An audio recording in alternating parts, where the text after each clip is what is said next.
Hello movie lovers! I told Ian I'd make this video. He talked about this, I don't know what, a couple of months ago, but so I decided to do it.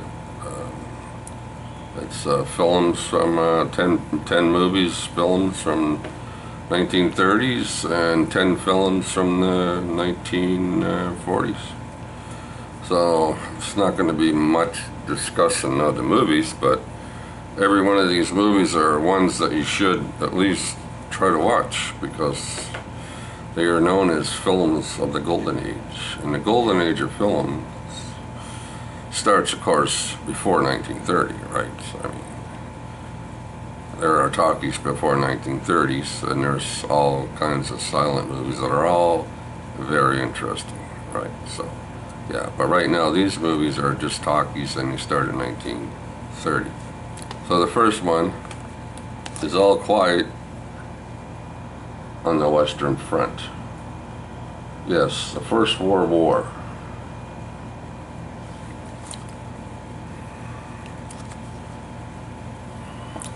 Basically, it's the First World War. The young people are in school.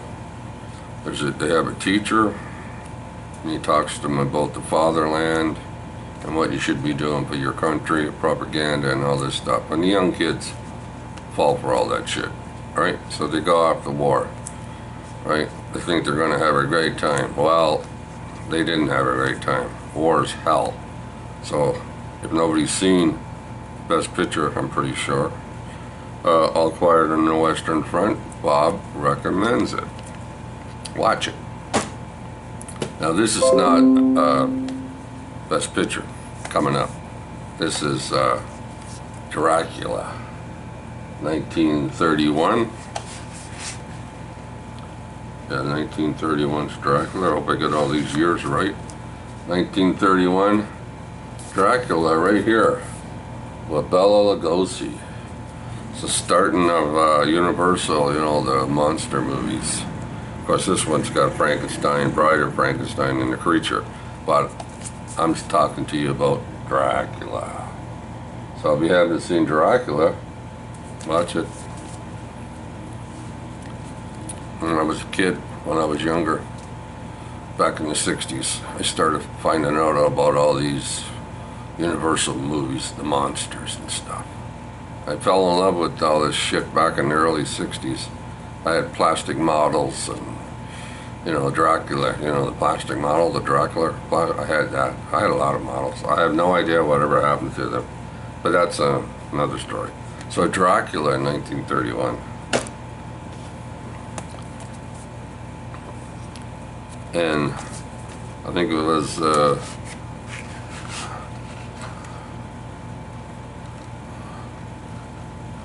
I think it's The Mummy. The Mummy, 1932.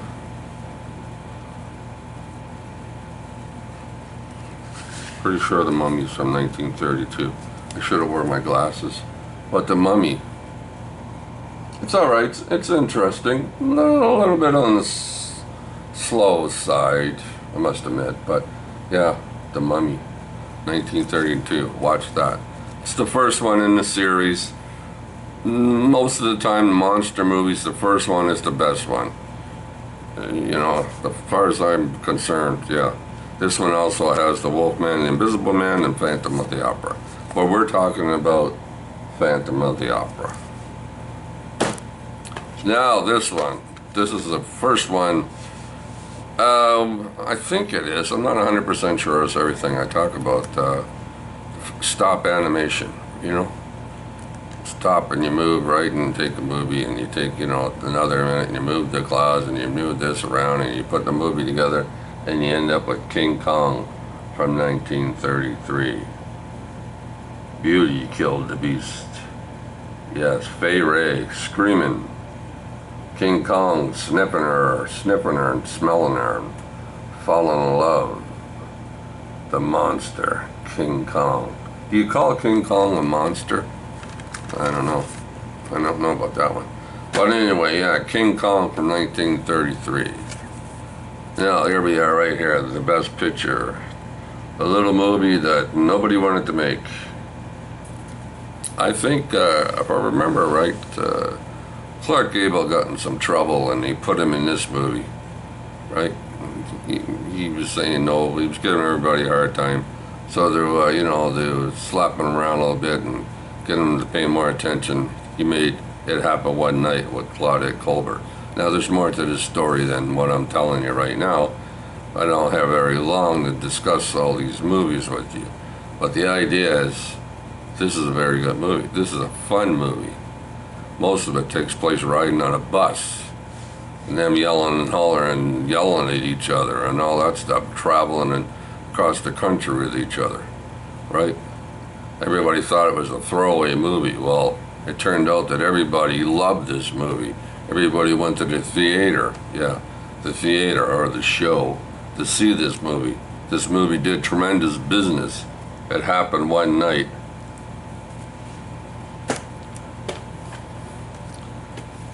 Jimmy Cagney had already made a few movies by the time he made this one, and he made this one in 1935.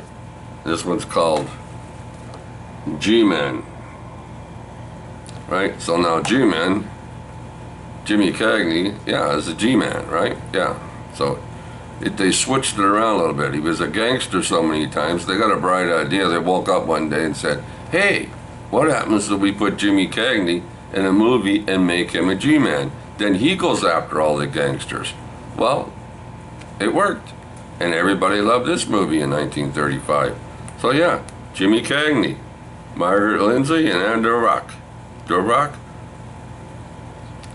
Hey Wolf, I'm talking about Ann Durock? Yeah, Durock. Anyway, you know what I'm trying to say. There you go, people. 1935, G-Man. Watch it. There's another movie, Camille. I think, was this the best picture? I think it was. I should have looked all this stuff up. But anyway, Camille. This stars Greta Garbo. Greta Garbo, a deep voice. She has a deep voice. Even in this movie, she got a deep voice. Robert Taylor, a very young Robert Taylor. Robert Taylor falls in love with Camille. But his father's not too thrilled over it, right? Because I think Camille is kept by another man. But anyway, Camille, 1936. Watch it. I recommend it.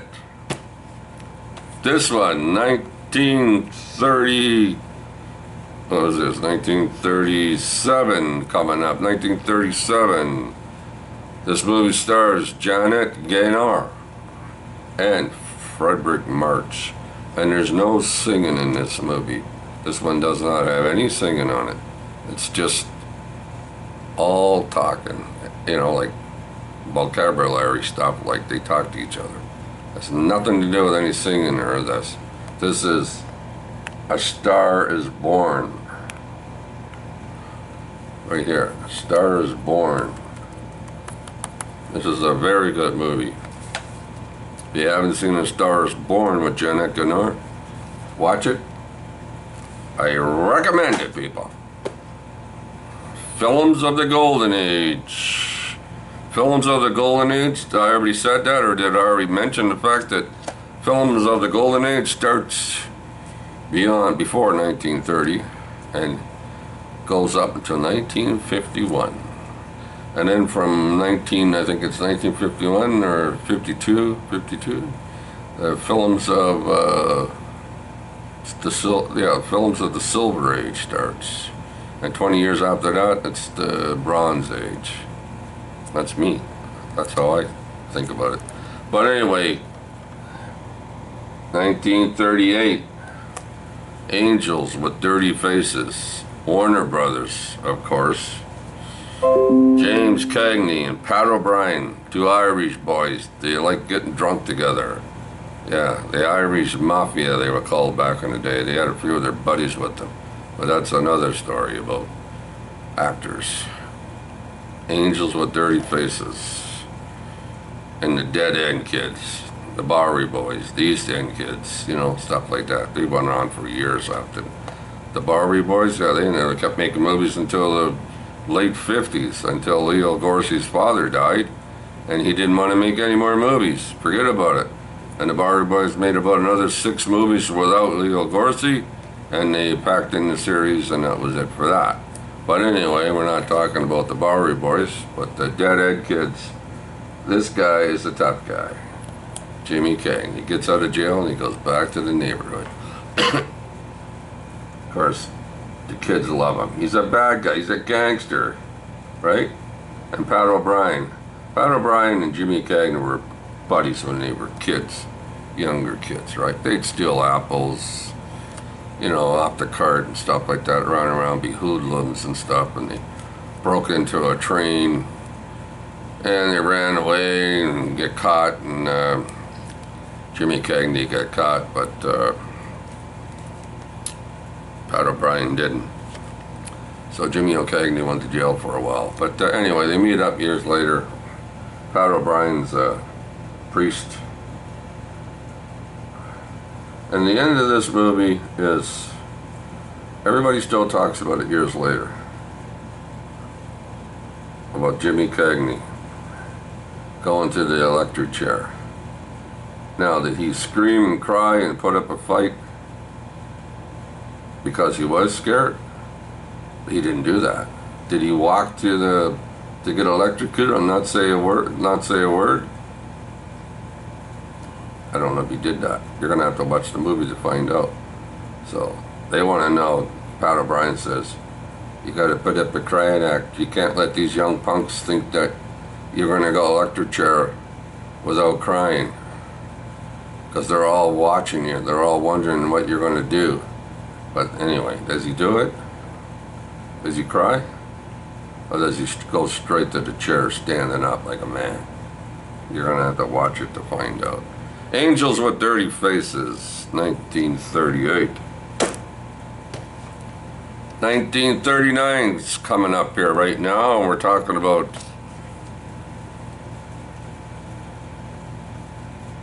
Gunga Din. Cary Grant, Victor McLaughlin, Douglas Fairbanks Jr. Stars British soldiers. Right down here in the corner, Gunga Din. A very excitable movie. There's a lot of action in it.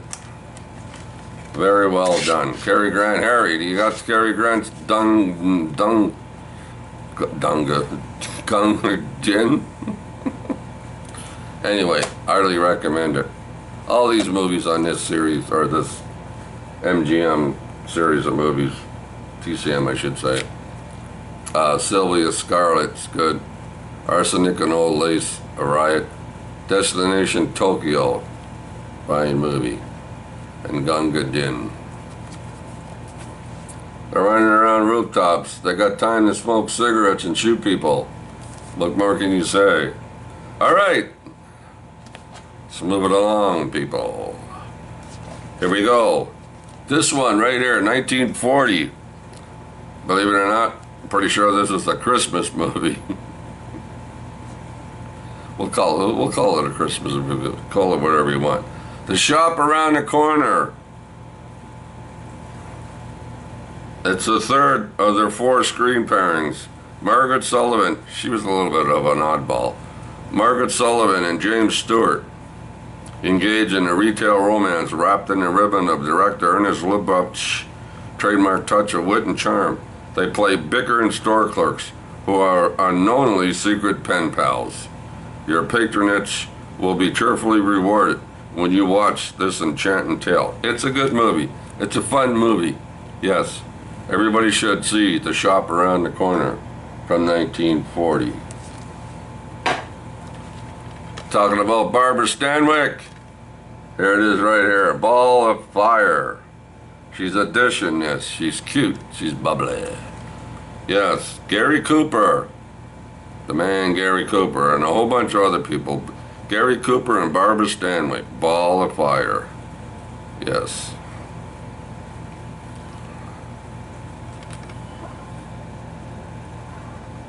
People are looking for her. She heads to an old house. Gary Cooper's there. There's a bunch of old men there. They're all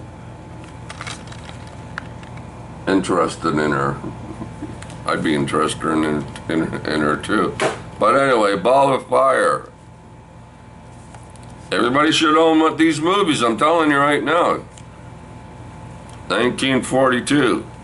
Best Picture. Mrs. Miniver. Right here, Mrs. Miniver. Academy Award, including Best Picture. One of Hollywood's most memorable spirit lifters about an idolized England confronting the terror of World War II. Greer Garson, lovely red hair, Best Actress. Walter Pidgeon and Teresa Wright. William Wyler directs. A very damn good movie. She made another movie, Mrs. Miniver or some other movie. I didn't like it. I couldn't watch it all. I couldn't do it. I couldn't finish it. I forget what it was called, but I couldn't do it. I couldn't finish the movie. This one's Mrs. Miniver, though. Very good movie. It'll make you cry. You get some tears in your eyes. You know, one of those movies. I cry when I watch movies. I'm not afraid to say I don't. I do. This one here, 1943, when the war was going on. Right? Remember when the war was going on? No, I don't. I was too young. But 1943. This one's called Thank Your Lucky Stars. So many people in this movie. Yeah. Betty, Boogie, all kinds of people in here. Cuddles, Dennis Morgan, Dinah Shore, John Garfield, Errol Flynn. So many people. Ellen Hale, George Tobias, Ann Sheridan, Dennis Morgan, did I say that? Ida Lupino, Joan Leslie, Olivia de Havilland, Betty Davis. It's fun. This is a fun movie. 1943. Now this one, if this one doesn't get you crying, I don't know, man. You must be made out of rock. Right here, The Fightin' Sullivans, a true story. 5 brothers. Pretty sure it's 5 brothers. 1, 2, 3, 4, 5, and their old man and their mother. Right? They're a bunch of little kids and a sister. Well, there's a sister in this too. They got a sister. Anyway. It starts off when they're young. The mom and dad's married and you start having kids, right? But, you know, what are you going to do when you're little guys, right? You go fishing, you go on the boat, right? Your boat sinks, you start swimming the shore, you start fighting with the neighborhood kids. And then later on down the road, Pearl Harbor happens and they sign up. Except for one of the brothers, a pretty young guy, the youngest one, he's friggin' married, he's got a baby. But, you know, yeah, go with your brothers. So they all sign up, and they all end up in the same battleship together. Yeah, true story. The Fightin' Sullivans, 1944. A Hitchcock movie. From what, 1945? What is it, people? Do you know what it is? 1945? Of course. It's Spellbound, right? There's 3 of them in this set, in this Blu-ray set. There's Rebecca, Notorious, and Spellbound. Gregory Peck, I think it's Gregory Peck, isn't it? Yeah, Spellbound. Very good movie. It's an Alfred Hitchcock in all these movies. Well, anyway. I like it. Everybody likes this movie, Alfred Hitchcock. What year did I say? Oh yeah, I'm in 1945. Alfred Hitchcock. Alright, let's go. What else? Oh, this one. This is a good movie. This is a long movie, but a very good movie. A Best Picture movie, right? From 1946. The best years of our lives. Myrna Loy? Again, I can't get her name right. L-O-Y. Frederick March. Story about 3 men. Yeah, 3 men that go home after the war and go back, right? A few sad parts in this movie too. Yeah, Samuel Goldwyn presents The Best Years of Our Lives. Watch it. Here's another good movie right here, 1947. Unconquered. Gary Cooper, Paulette Goddard, Cecil B. DeMille's Unconquered, Howard De Silva, and Boris Karloff. Yes. Gary Cooper stars as peace-loving Chris Holden, a little militiaman who buys and then frees beautiful English slave Abby. But she's not free because somebody turns around, steals her, and says she's still a slave. Very good movie. Excellent movie. If you like Gary Cooper, watch it. Alright. Finally. Yes. You can't have any of these movies without having a John Wayne movie in here somewhere. John Wayne. Yes, and Montgomery Clift. Walter Brennan. Walter Brennan was in an awful lot of movies. Walter Brennan. Yes. And Joanne Drew with Carey Sr. and Harry Carey Jr. But anyway, Red River. Gotta take a bunch of cows into the town and sell them. Across the, yeah, and all kinds of shit happens. And John Wayne and Montgomery Clift don't see eye to eye. And Montgomery Clift's pretty fast with the gun. But then again, so's John Wayne. But you have to watch it. Red River, 1948. And the last one, seeing it's 1949, we got Jimmy Cagney up again. One more time for Jimmy.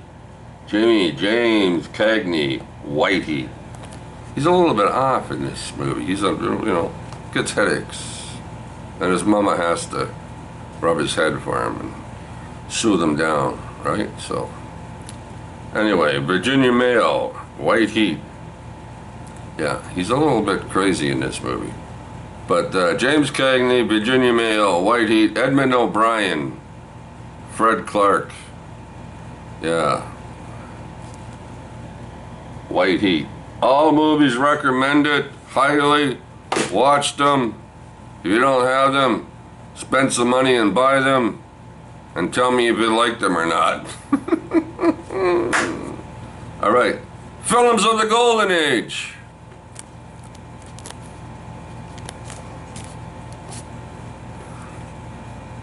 There you go. So stay safe. Oh, stay safe. Keep watching those movies. And if you like this kind of video, let me know. Maybe I'll do another one. Talk to you later, movie lovers. All right, In from Wales, Sir In. I hope you like that.